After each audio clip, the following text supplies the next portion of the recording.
Hi, so I've created this yoga sequence which is designed for the kidneys. The meridian lines of the kidneys run on the inner side of your legs, and they connect also with the meridians for your urinary bladder. The kidneys are really considered the engine or the powerhouse of your body. So if you're feeling a little bit of low energy in the body, this sometimes will be caused by your kidneys, which are either overworked or overstrained. You also have to think of your kidneys are the organs that are purifying your blood. They will also regulate your blood pressure. It will also affect things like your glucose, your blood sugar. So this yin practice might be able to help you with replenishing your energy. Anyway, we are going to be covering 6 poses. What you'll be needing is 2 blocks. You'll be also needing 2 bolsters or 1 bolster. If you don't have that, you can just have a really big blanket and another smaller blanket which you can make into a bolster as well. So let's get straight into it. The first pose is actually called the butterfly pose. And what we'll do here, so I personally need 2 blocks for this one. Some of you might not need it. And what you do is you place it on the inside of your legs. So you place your legs around, you place the blocks on the inside of the lower legs, and then you can either take 2 blocks or 1 block, whatever actually allows you to come forward and for you to relax your head down with your palms facing the ceiling. If you're feeling that you're having a lot of achiness in the lower back, you might want to sit on something higher in order to have a comfortable position. And again, you stay here for anywhere between 3 to 5 minutes. The second one is seal pose.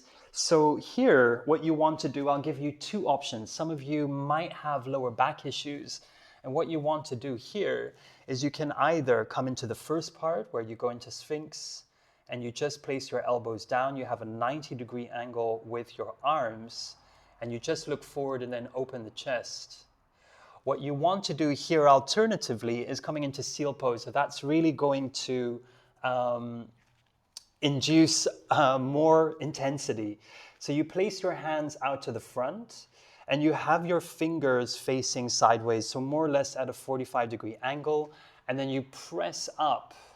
And here you want to press up so you don't feel too much discomfort in the lower back. Your legs should be kind of relaxed with the legs a little bit wider than your hips. And then here you want to stay for anywhere between 3 or 4 minutes. You don't want to go as long as 5 minutes in this one.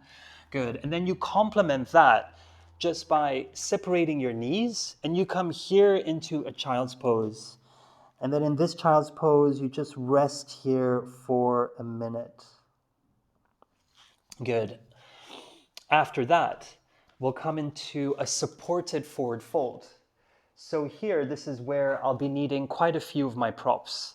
So you place the 2 bolsters or 1 bolster, it really doesn't matter, underneath your legs where they fold. So you place it in the crease of the knees.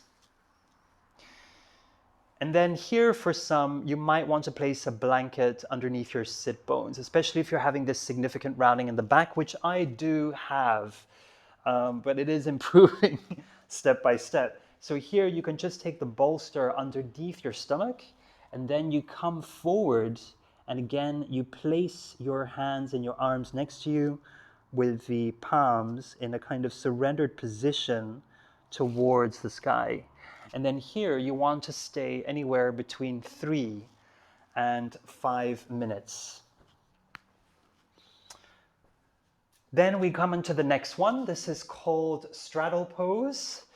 What's important here is to keep your legs a little bit active by flexing your feet to the front. So what you do here is you place your both legs to the side with your feet facing up.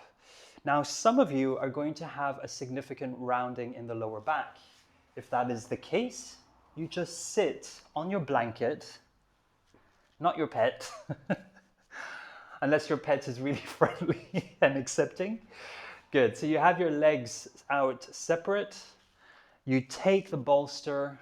If you don't have the bolster, you grab the blocks, but some of you might be able to place your elbows on the floor. So you either come forward, you have your feet flexed at the front, or you place the bolster underneath the forehead, have your hands to the side, palms facing the ceiling, and again, just keeping those legs slightly active so you feel the calf muscles and the lower parts of the legs pressing down into the floor as you surrender with your upper body to the front. And then here again, you want to be going in for anywhere between 3 and 5 minutes. After that, you just complement it with a happy baby, but that is only for a minute. So it's not really one of the yin poses, but it just feels yummy to do after that. So in in happy baby, you can either just grab the back of the legs and then pull them in. If you're feeling just a lot of tension here in your hamstrings and your hips. Otherwise, the arms on the inside, you place the hands on the outside of your feet with the soles of the feet facing the ceiling, and then you press in and just having that lower back start to come down on the floor. Good. And then slowly coming up. And then we come into this restorative pose, and this is where you have the option to either place your legs against a wall with your feet hip distance apart. And that's a very restorative pose that you can stay in for 3 minutes. Alternatively, if you don't want to go to the wall and stay on your mat, you just come down, you place the block right underneath your tailbone so that you're not using any force or core work to keep your legs up. You have your feet at a hip distance wide angle, your palms facing the ceiling, and you come into this restorative pose for 3 minutes.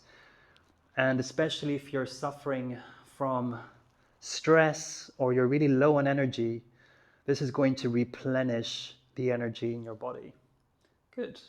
And we'll slowly come down and we'll end with the 6th yin pose. Again, staying in line with the theme for the kidneys and the urinary tract. So again, we pull the right knee in, and you want to have like a nice tight squeeze. And then we come into this delicious cat's tail. So the right leg goes all the way to the left.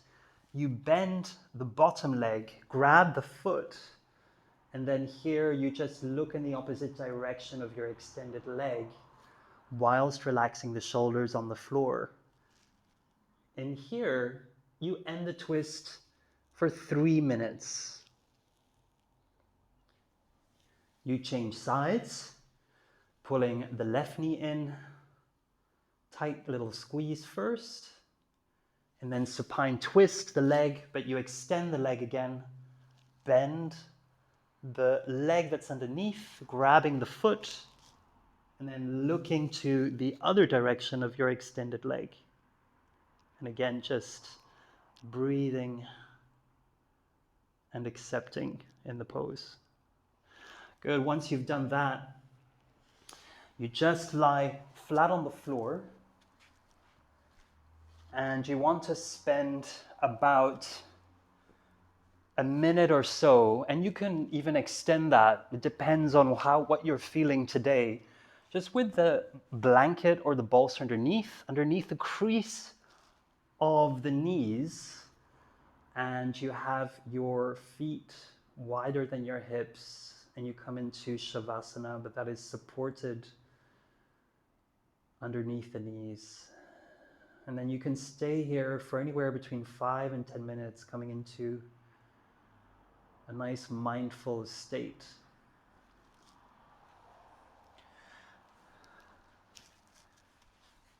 At this point, you should be feeling pretty relaxed and hopefully your energy more balanced. Thank you for joining in today. Namaste.